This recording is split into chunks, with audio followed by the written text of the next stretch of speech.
Hello and welcome eight vision classes. This is any Sharma. और दोस्तों आज हम बात कर रहे थे नाउन की और हमने केस के बारे में स्टडी की थी। ठीक है, और केस में हम पढ़ चुके हैं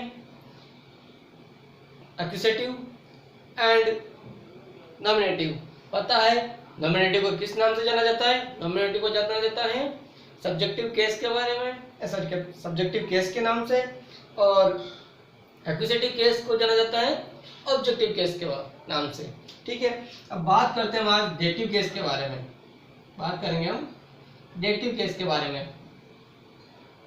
अब डेटिव केस और एक्यूसेटिव केस के बारे में हमने बात की थी, उसमें देखे थे हमने डायरेक्ट और इनडायरेक्ट ऑब्जेक्ट की बात की थी हमने। तो हम बात करेंगे अब एक्यूसेटिव वर्सेस डेटिव केस, दोनों में क्या डिफरेंस है, दोनों सेम है या दोनों अलग है। देखिए एक्यूसेटिव केस,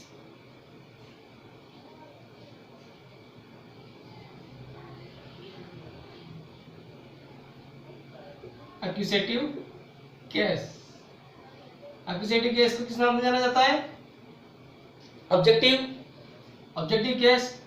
और बात करेंगे हम नेक्स्ट डिसाइड डेटिव केस के बारे में। What is the dative case? Dative case को कहा जाता है संप्रदान कारक। क्या कहा जाएगा? संप्रदान कारक। अब बात करते हैं एक्यूसेटिव और डेटिव केस के बारे में। तो इसमें बात की थी हमने लिविंग और नॉन लिविंग थिंग्स की, वो तो थी हमारी बात ऑब्जेक्ट की। लेकिन इन दोनों में डिफरेंस क्या है वो देखेंगे अब। एक्यूसेटिव केस में नाउन वर्क करता है, noun work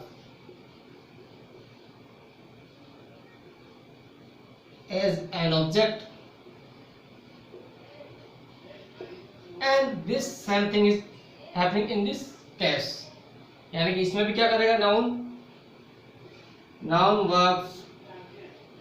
work as an object. इस तरीके से काम करेगा, एक ऑब्जेक्ट की तरह काम करेगा। This one case also goes on this things और this one case also happening in this things. Okay, दोनों में ये होगा कि ऑब्जेक्ट है वो किस तरीके से काम करेगा, सॉरी नाउन किस तरीके से काम करेगा ऑब्जेक्ट के रूप में। यहाँ भी नाउन किसके रूप में काम कर रहा है? ऑब्जेक्ट के रूप में। ऑब्जेक्ट दो थे हमारे, माइंड करना इस बात को। ऑब्जेक्ट कितने थे हमारे? दो ऑब्जेक्ट थे। कौन कौन से थे?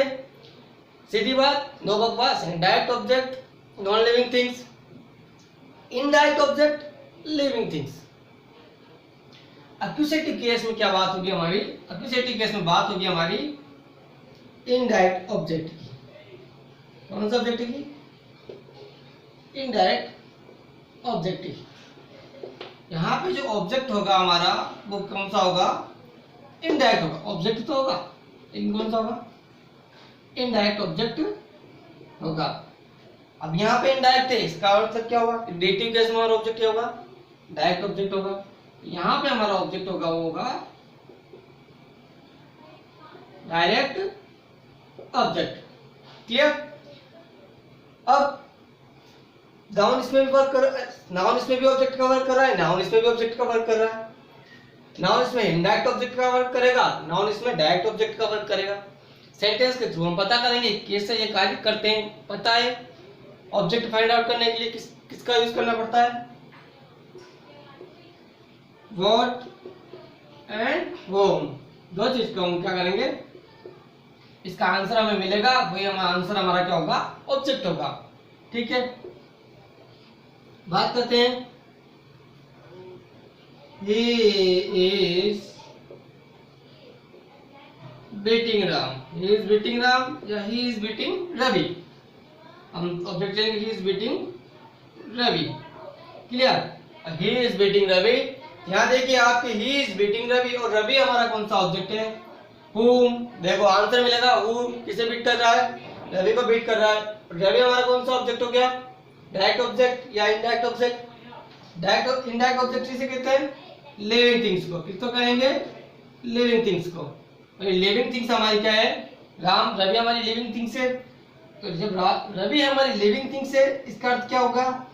ये लिविंग है मतलब कि इनडायरेक्ट ऑब्जेक्ट है, और ये इनडायरेक्ट ऑब्जेक्ट है मतलब ये कौन सा केस हो गया, एक्यूजेटिव केस हो गया। ठीक है, अब ऐसे ही बात करेंगे हम डेटिव केस के बारे में।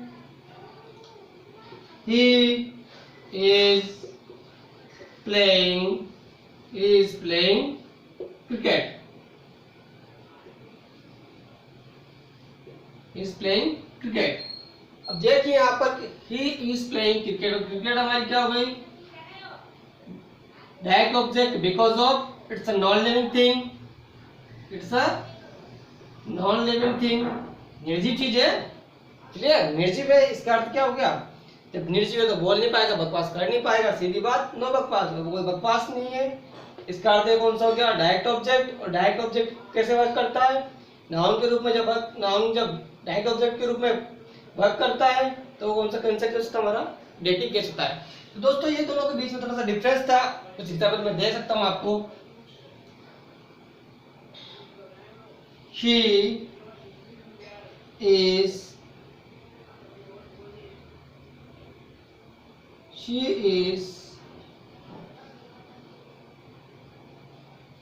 going to home, she is going to home। अब देखिए यहाँ पर होम भी हमारा क्या हो गया, नॉन लिविंग थिंग्स, और नॉन लिविंग थिंग्स से डायरेक्ट ऑब्जेक्ट है, और डायरेक्ट ऑब्जेक्ट है तो हमारा केस कौन सा हो गया, डेटिव केस।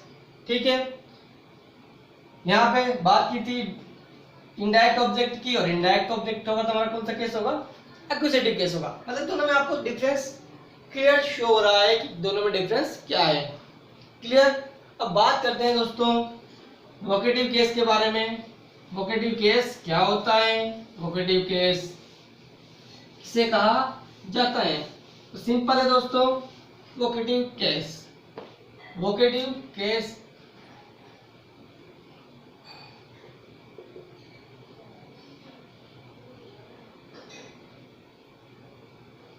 वोकेटिव केस कहा जाता है संबोधन कारक, संबोधन कारक। दोस्तों आपने अगर हिंदी ग्रामर पढ़ी हो तो उसमें और बताया जाता है कारक, संबोधन कारक उसमें से एक है जो कि हमारे इंग्लिश ग्रामर में भी है, वो है वोकेटिव केस। संबोधन का अर्थ क्या होता है, किसी को जब एड्रेस किया जाता है, noun work as an address, किसी को एड्रेस किया जाता है सेंटेंस में तो वो होता है हमारा संबोधन कारक। Noun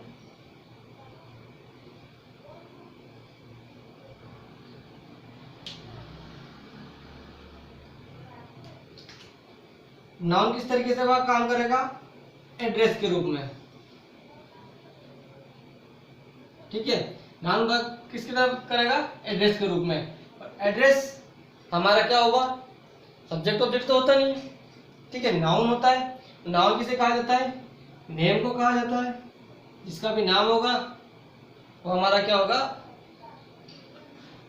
vocative case. कैसे होगा, संबोधन कैसे किया जाता है, देखिए नाउन जब यूज किया जाता है संबोधन में तो उसमें कोमा यूज किया जाता है। क्या किया जाता है, नाउन के बाद कोमा यूज किया जाएगा, नाउन से पहले या नाउन के बाद कोमा यूज किया जाएगा। जैसे देखिए आप, Ram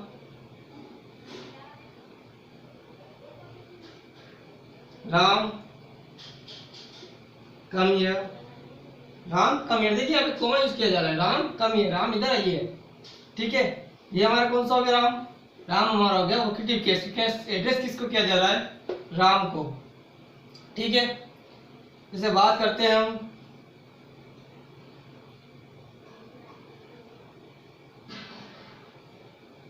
what are you doing, what are you doing Ram, what are you doing, comma और यूज किया हमने राम। संबोधन किसको कर रहे हैं, किसको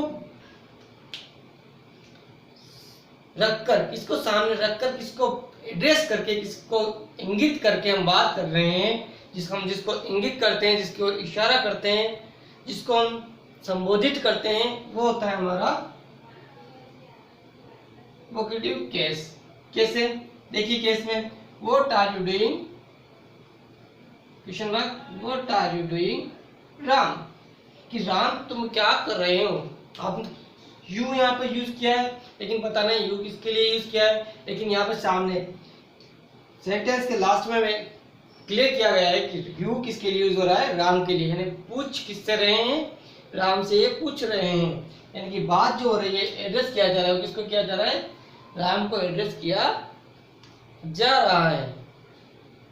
ठीक है, जब राम को एड्रेस किया जाएगा, बात करते हैं नाउन की। नाउन किसे कहते हैं, नेम को कहते हैं।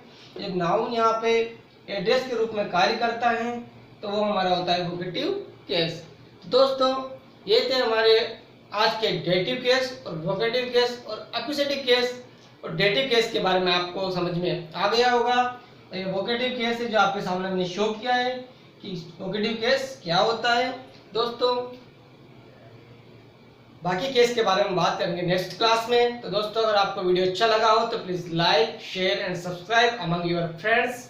और दोस्तों कुछ आपको प्रॉब्लम हो टॉपिक से रिलेटेड तो आप कमेंट कर सकते हैं। वीडियो से रिलेटेड भी आपको अगर कुछ प्रॉब्लम हो तो आप कर सकते हैं। Thank you. जय हिंद, जय भारत।